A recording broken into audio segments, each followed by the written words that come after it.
Are all electric cars becoming a little bit boring? They're all starting to feel like appliances. They can go very fast, some can go super fast in a straight line. But where's the thrills? Where's the excitement? Where's the driving dynamics? Well, I think this car might be the start of an interesting driving experience. My name is Elliot Richards, and this is the ZEEKR 007.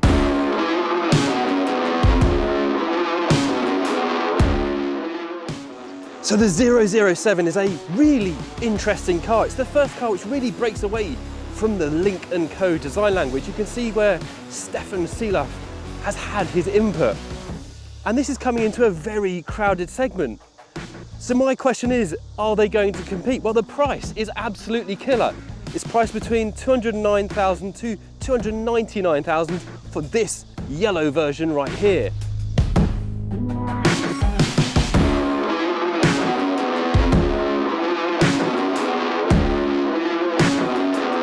The thing with the 007 is it doesn't just make an entrance, it really arrives in style.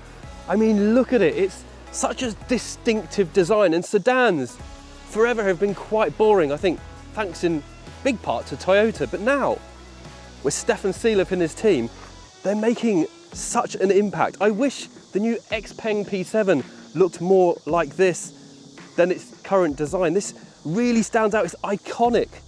In fact, especially in this bright yellow colour, cars don't have to be boring, don't have to look boring, don't have to be boring colours.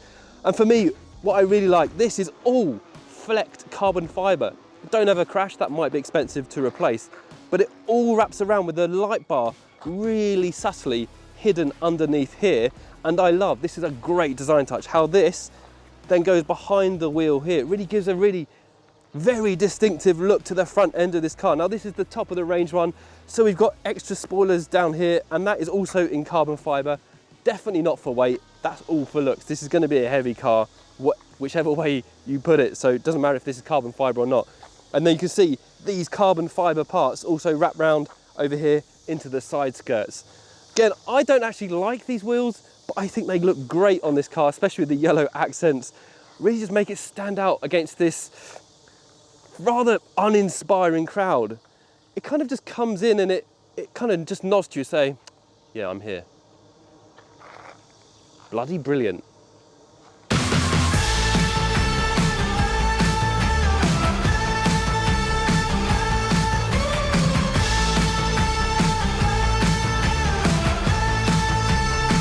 I think for me, with the ultra impressive and very striking front end, I just feel like the back end is a little bit of a letdown. Like, it doesn't have that really strong, distinct style that the front end has.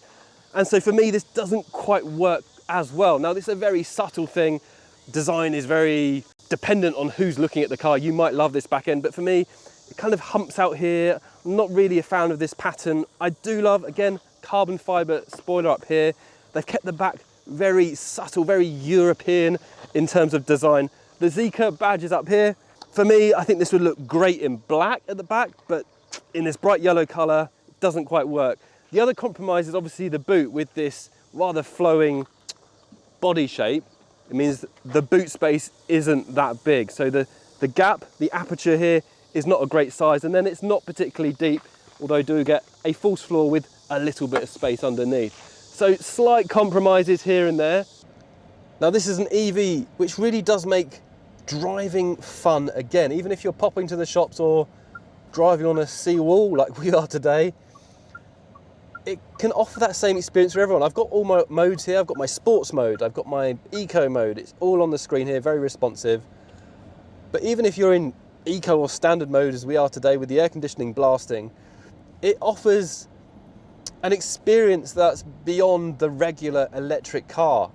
And I think if ZEEKR can continue on this rich thread of driving thrills and driving experience, they will definitely have one of the best EVs on the market in the future. Have they hit the nail on the head with the 007? Nearly. I think they're very close. I think the design is mostly fantastic. I think for the price here in China, oh my God. And I think for driving dynamics and driving thrill without being too heavy, yeah, The 007 ticks all of those boxes for me. Well done, ZEEKR. Right, that's the first annoyance. Opening doors by pressing a button. We can't just have a normal opening door, can we? Now, obviously, press to close.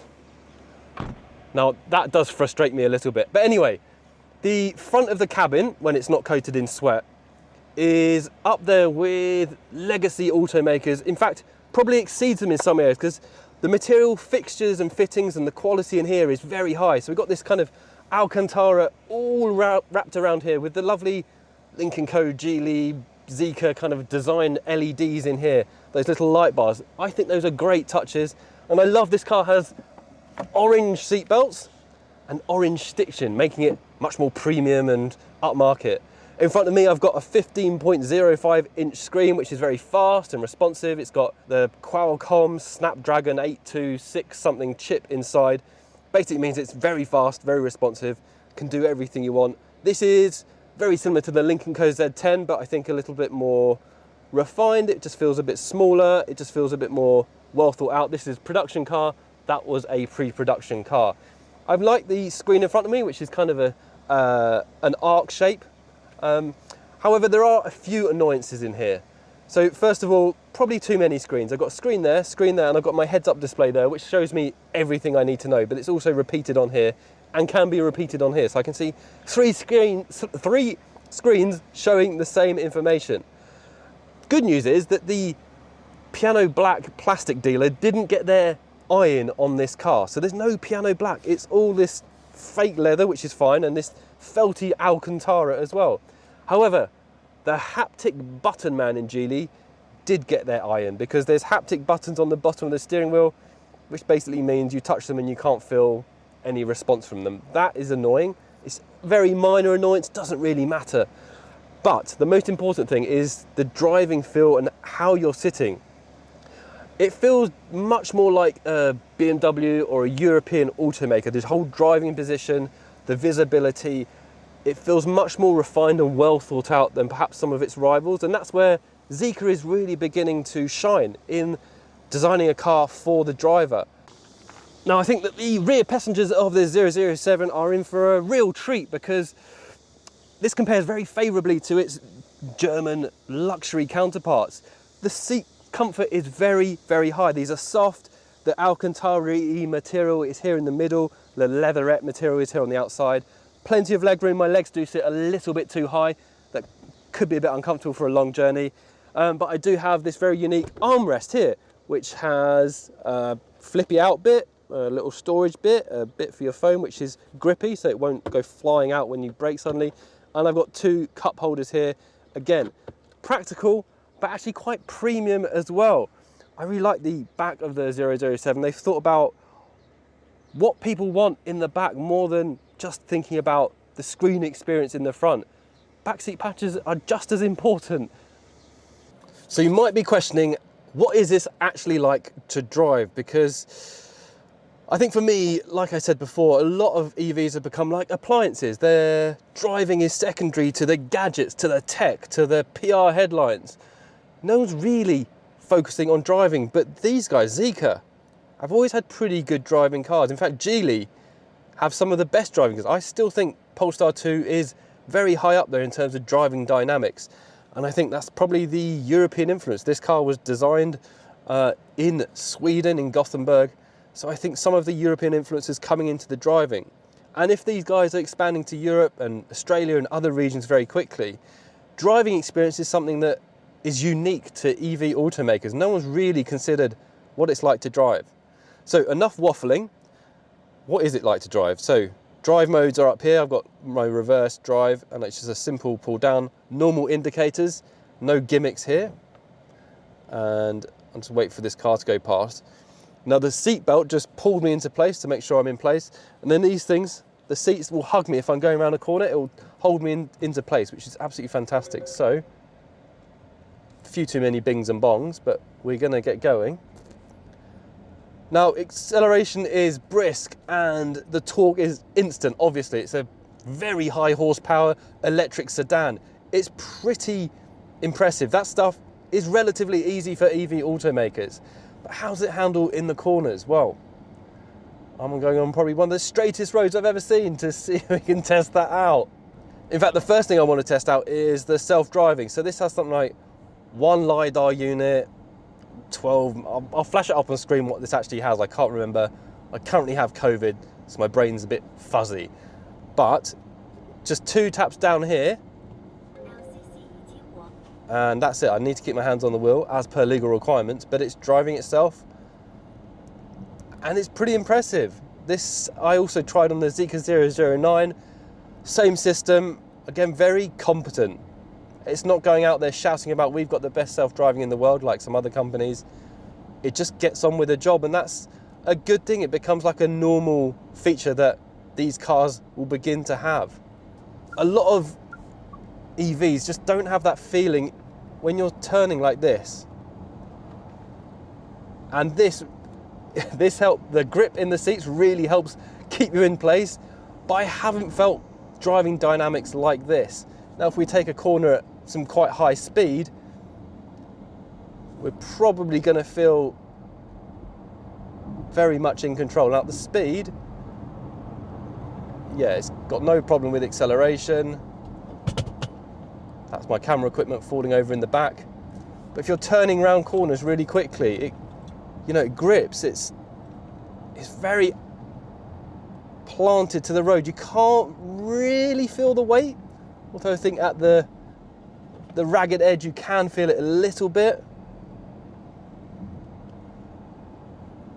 I mean, that's basically all I can do on these roads here today. We're not in the best location for testing driving dynamics.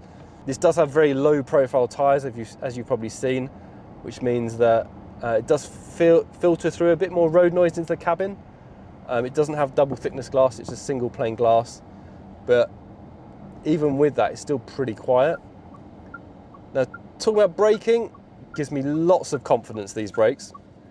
I've been in EVs where I don't have any confidence.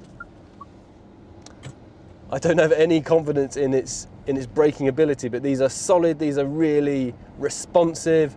But what I have to say, I'm probably most impressed with the driving position. The steering wheel is just right. My visibility around me is just right. Where the pedal placement is just right. And it's this which gives me confidence that this would be a really good driving car on the track or on mountain roads. Unfortunately, we're not really going to be able to test that out today. If you're in Europe, Australia, Southeast Asia, wherever you are, and you're considering upgrading your Polestar 2, or you want to change from the Tesla Model 3, definitely try one of these. The 007 will be pleasantly surprising, and hopefully if they get the pricing strategy just right, you'll find yourselves behind the seat of one of these as well very, very soon. If you are like me and a little bit fed up of the applianceization of EVs, are becoming much more like mobile phones, disposable, not very interesting, maybe full of tech, but something which actually offers you a truly good driving experience and something which almost is unparalleled in the EV world, then definitely look at the ZEEKR 007. It's definitely up there in terms of driving dynamics, and I really like the direction that ZEEKR are going in, focusing on the tech and the luxury features, but then focusing on what the car feels like to drive. God, imagine that.